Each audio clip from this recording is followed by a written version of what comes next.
In this demo, we can set up DR within Azure AKS Cloud.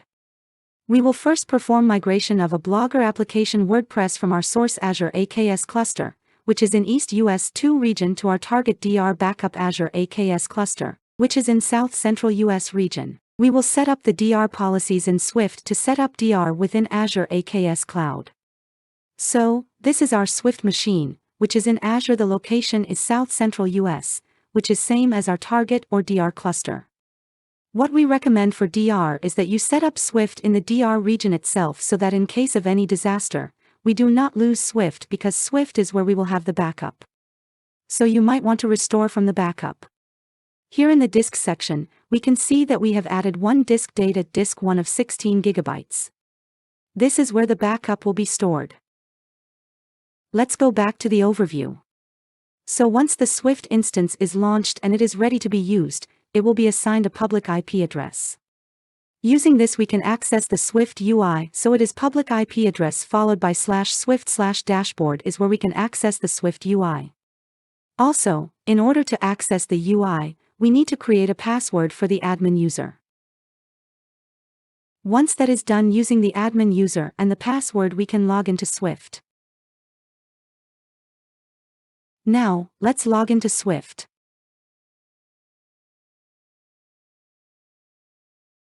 Let's go ahead and add our source and target clusters. So let's click on ADD. So Swift has successfully discovered our source cluster. Similarly, let us add the target cluster as well.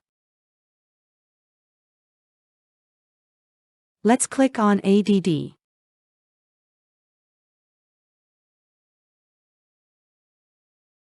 Now we have the source cluster and the target cluster discovered on our Swift. Before proceeding to the migration, let us first add our storage pool where we can store the backup. So under Business Continuity and DR, we have a Storage Pools section. Let's navigate to that page and click on it. Provide a name for the storage pool. We will select the block device that we need to add for the storage pool. And let's click on Create. We have created the storage pool. Also, let's go ahead and add DR policy. So again, in the Business Continuity and DR section, we have DR policies. Menu. Let's go to that page. Click on New and add a new DR policy. We will name it DRP Demo. Here, we need to select sync type. So Swift supports two types of syncs. One is pass-through sync and one is staged sync. In pass-through sync, the sync happens directly from the source cluster to the target cluster without any local backup being created on the Swift. Whereas in a staged sync happens in two parts, a stage 1 sync followed by stage 2 sync. In stage 1 sync, Swift will pull all the data, volumes, and image registry objects from the source cluster to Swift and store it in the form of an image group. And later in stage 2 sync, Swift will push all this to the target cluster. So here for the demo we will perform a staged sync. We'll select stage 1 plus 2 sync. In periodicity, we can provide a schedule for when stage 1 sync needs to be executed and when stage 2 sync needs to be executed. So here, let's select stage 1 to be by frequency of 45 minutes and we wish to execute a stage 2 after every stage 1. So let's select the schedule to be execute after stage 1. Here an email address. We can provide an email address to receive alerts after every sync. We can provide multiple email addresses as well. And in case we wish to receive these alerts only in case of sync failure, then we can set this checkbox to true. So now we wish to receive alerts after every sync. So let us click on Create.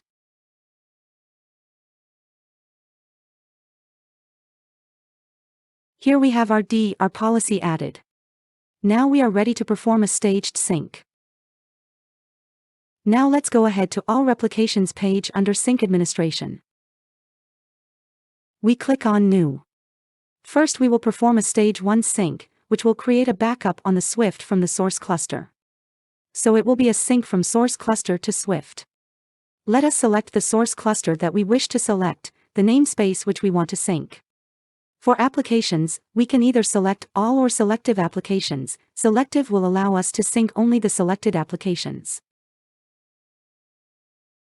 So for example, I select persistent volume claims all related to one application. It will find all the dependencies and sync them along.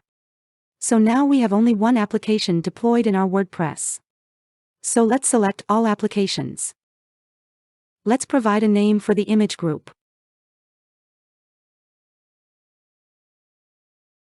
The next set of options is the tripod options. So let us keep the IP type to be load balancer.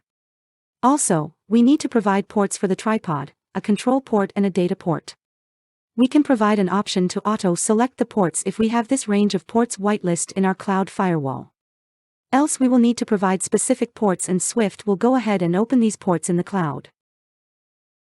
Let's provide a name for the job. Click on the button.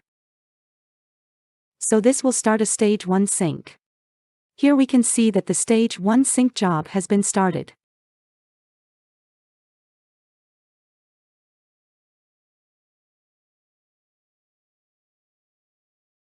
So the stage 1 sync has completed successfully. Let's now start a stage 2 sync. So we'll click on New again and we will select stage 2 this time. Let's select the image group that we wish to sync to the target.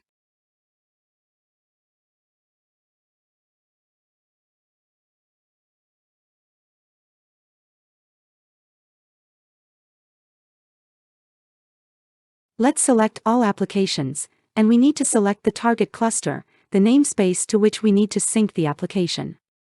We also need to select a storage class and a zone.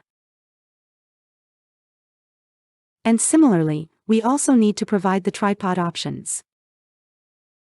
Let's provide specific ports here. Let's provide a name for the job. Click on Add to start our stage 2 sync. So our stage 2 sync has started.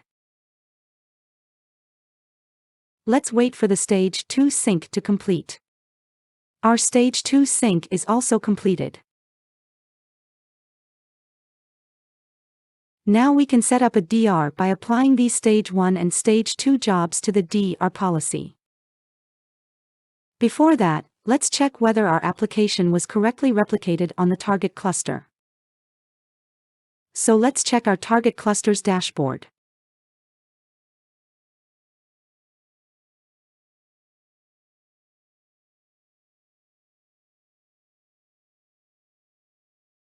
So here we can see under the demo target namespace, we have WordPress application up and running.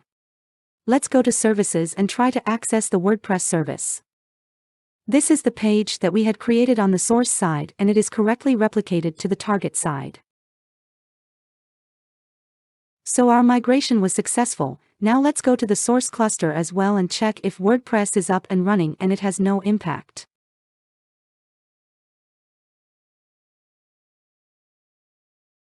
So WordPress is up and running on the source as well. Sync did not have any impact on the source as well. Let's try to access WordPress again from the source side and make some changes on the page. Let's create a new post here.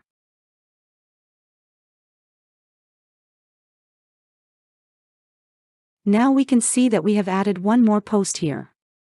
Now let us set up a DR environment. Go to the DR policy page again where we had created a DR policy. We can select this DR policy and apply it.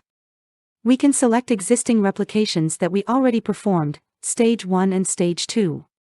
Let's select stage 1 replication here and the corresponding stage 2 replication.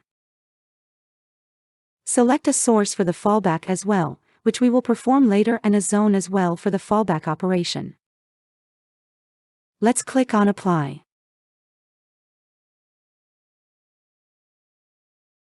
DR policy is now applied to the existing stage 1 and stage 2 sync jobs.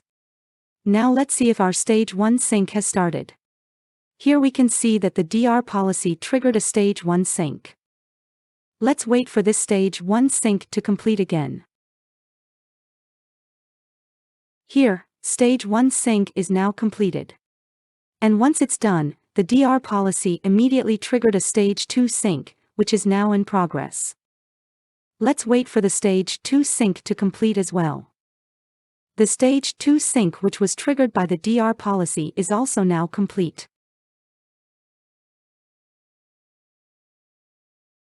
Let's check if the changes that we made on the source side have correctly replicated on the target side after stage 1 stage 2, which is triggered from the DR policy. Let's go to the target cluster's dashboard and try to access WordPress application.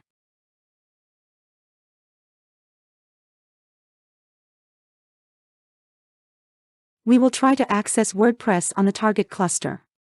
So we can see that the post that we had created is successfully replicated on the target. Let's go back to our Swift. Here let's go to the DR policies page. So the DR successfully performed a staged sync. Now it will again sync a stage 1 sync after 45 minutes. Now we can also perform a failover for this DR policy. There's a direct button here. We can directly click on the failover button. So now it's drill mode. What drill mode does is it does this in test mode. It's a test failover. So it will not perform a reverse sync when we do a fallback if we provide drill mode for failover. So let's failover. The policy will directly go in drill failover stage. It will check if there are any outstanding stage 1 changes that are yet to be synced to the target. Then it will trigger a stage 2 sync from Swift to the target and sync all those changes. And then the policy will go into failed over state. Also, if we happen to lose our source, then we can perform a fallback sync. So here we have an option for performing fallback. Here we can do it for all the syncs that the DR policy is applied to or only selective jobs that the DR policy is applied to. In our case, we have applied to only one staged sync, so let us keep it to be all. And what a fallback does is that it performs a reverse sync from the target to the source. Now in our case, since it was a drill failover, it will not perform a reverse sync because it knows that the production is still live and we do not do anything with the production, so it will not perform a reverse sync and directly the state of the DR policy will go to fallen back. But in case we want to force a reverse sync, we can still provide this option and force the reverse sync. So now let's click on fallback. DR policy status has changed to fallen back. So we can recover the source by using the fallback. This was what we wanted to show in this demo. Thank you.